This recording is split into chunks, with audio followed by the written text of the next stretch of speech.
Retour au Chili, au pied de la cordillère des Andes. Santiago, immense mégalopole de 17 millions d'habitants.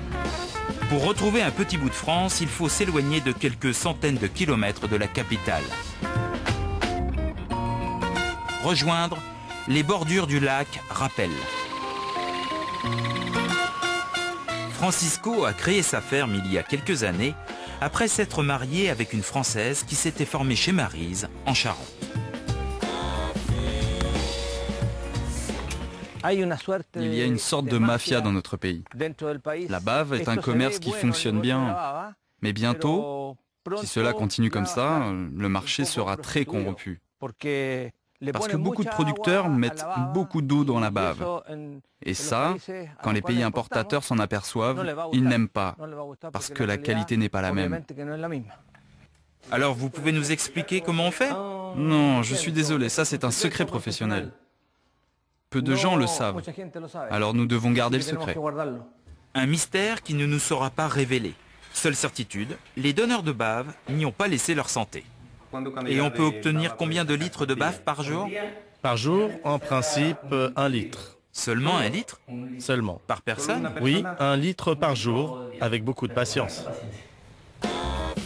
Cette année, Francisco et Carlos en auront récolté 150 litres. Le précieux liquide est arrivé du Chili. À 1 000 € le litre de bave certifié, la manipulation se fait avec précaution. Il doit maintenant être analysé. Viscosité, pH, densité, tout est examiné. Alors c'est bon? Oui, les tests sont concluants. Spécialisé dans la cosmétique naturelle depuis 30 ans, Jaime Igon est à la tête d'un empire. Son entreprise, c'est 20% du marché cosmétique espagnol.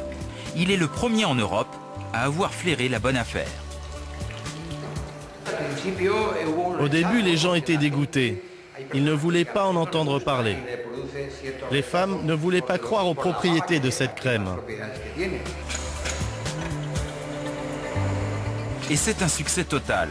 L'année dernière, Jaime a fait 4 millions de chiffre d'affaires avec cette seule crème.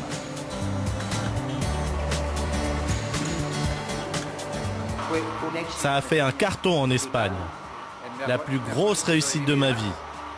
Ensuite, on l'a exporté en France, au Portugal et puis partout en Europe.